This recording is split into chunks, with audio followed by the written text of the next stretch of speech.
ঢাকা বিশ্ববিদ্যালয় কেন্দ্রীয় ছাত্র সংঘ নির্বাচনের ফলাফল পুরো দেশে সবচেয়ে বেশি আলোচিত বিষয়ে পরিণত হয়েছে। এই নির্বাচনে ছাত্রদলের ব্যাপক ভরাডুবি হয়েছে। নিরঙ্কুশ বিজয় লাভ করেছে ছাত্র শিবিরের এমন ভূমিধস বিজয়ের কারণ খুঁজতে যেমন ব্যস্ততা দেখা গেছে বাংলাদেশের রাজনীতিবিদদের, তেমনি গভীর শঙ্কার খবর শোনা যাচ্ছে প্রতিবেশী ভারতে।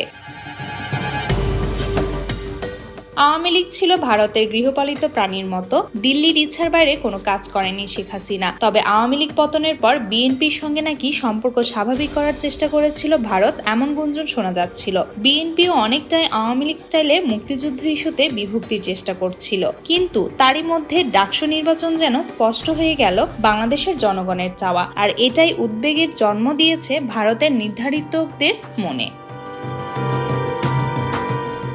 বিশেষজ্ঞরা বলছেন, এই সাফল্য কেবল ছাত্র রাজনীতিতেই নয়, মূলধারার রাজনীতিতেও জামাতকে পুনরুজ্জীবিত করার পথ খুলে দিতে পারে, যা ভারতের নিরাপত্তা ও কৌশলগত স্বার্থের জন্য বড় হুমকি হয়ে দাঁড়াবে।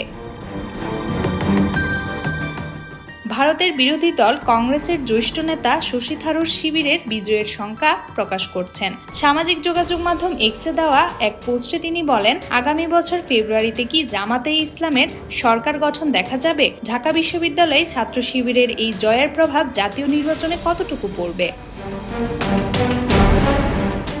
আওয়ামী লীগ এবং বিএনপির মতো জামাতে ইসলামী দুর্নীতির সঙ্গে যুক্ত নয় উল্লেখ করে তিনি বলেন, আওয়ামী লীগ এবং বিএনপির উপর জনগণের মধ্যে অসন্তোষ বেড়েই চলেছে। যারা এই দুটি দলের উপর বিরক্ত তারা জামাতের দিকে ঝুঁকছেন। তারা অধিকাংশই ধর্মান্ধ বা কট্টরপন্থী ইসলামে বিশ্বাসী নয়। তবে জামাতে ইসলামী এমন কোনো দুর্নীতি বা অপব্যবস্থাপনার সাথে যুক্ত নয়, যা অন্য দুটি দলের ক্ষেত্রে দেখা যায়।